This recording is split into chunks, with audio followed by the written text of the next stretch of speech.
We live in a world that just never seems to shut down, right? Where being busy is almost like a badge of honor.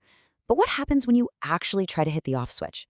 When you finally sit down to relax, and instead of feeling relief, you just feel guilty.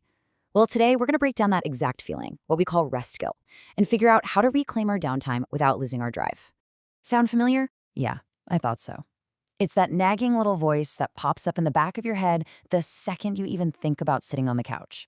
You've worked all day, you've earned it, but your brain just will not let you enjoy it. And that one little sentence, that's pretty much the whole problem we're digging into today. So, what is this feeling exactly? It's way more than just a passing thought.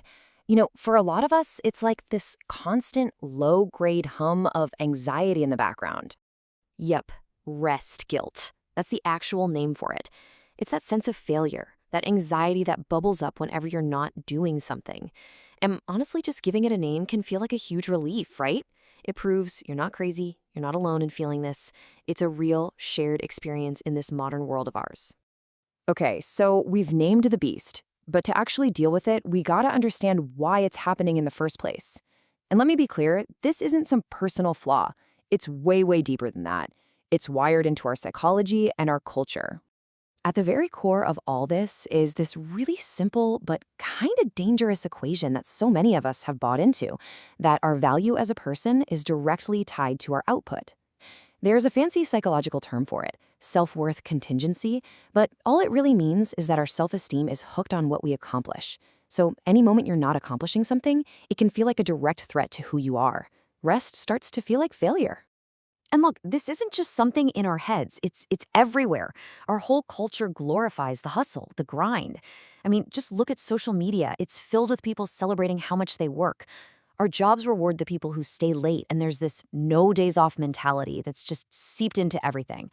When that's the world you live in, taking a break can feel like you're breaking some kind of unwritten rule. And then there's what's happening inside our own brains, the actual chemistry. See, every time you cross an item off your to-do list, your brain rewards you with a little shot of dopamine. That's that feel-good chemical. And over time, your brain gets, well, kind of hooked on that cycle. So when you stop working, the dopamine supply gets cut off, and you can actually feel that little drop. Your brain doesn't know it's a chemical thing, it just interprets that discomfort as you feeling guilty for stopping. And then, of course, there's just plain old fear. In a world that feels so competitive, taking a break can feel like you're taking a massive risk. We start seeing it through this scarcity mindset, right? You start thinking, oh man, everyone else is working right now while I'm just sitting here, or I'm gonna lose all my momentum, or I'm never gonna catch up.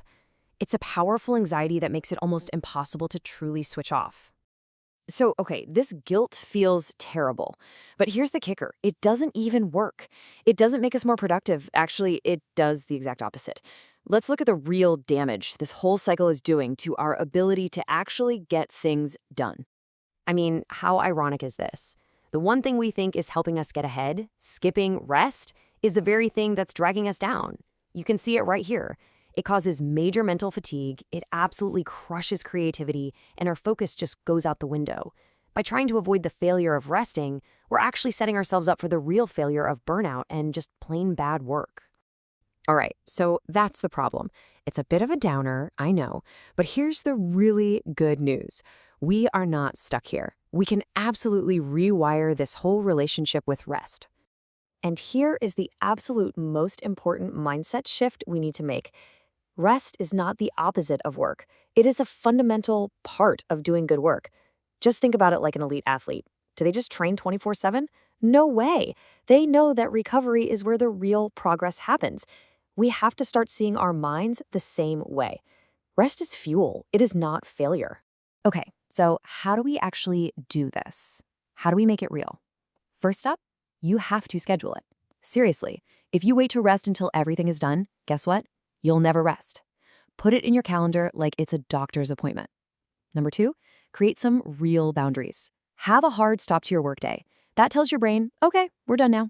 And last, be intentional with your rest. Mindless scrolling on your phone often makes you feel more tired. Choose something that actually recharges you, like a walk or reading a book. And this, right here, this is such a simple but incredibly powerful tool. We've all been trained to ask ourselves, have I earned this break? As if it's some reward you have to unlock. I want you to just throw that question in the garbage. Get rid of it. The only question that actually matters is, do I need this rest to function well? See how that changes things? It shifts rest from being a moral judgment to a strategic necessity. Okay, but a quick heads up here. When you first start doing this, that little guilty voice in your head, it's probably going to get louder. And you need to know that is 100% normal. You are fighting against years and years of conditioning. The trick is to not see that guilt as a sign you're doing something wrong. See it as proof that you're successfully rewiring an old, broken pattern. All right, let's bring this all home. Let's talk about the final core idea that's really going to make this whole thing stick. Seriously, if you only remember one single thing from all of this, please let it be this. This sentence is the whole philosophy, all wrapped up. Rest isn't the dessert you get after you've eaten all your vegetables.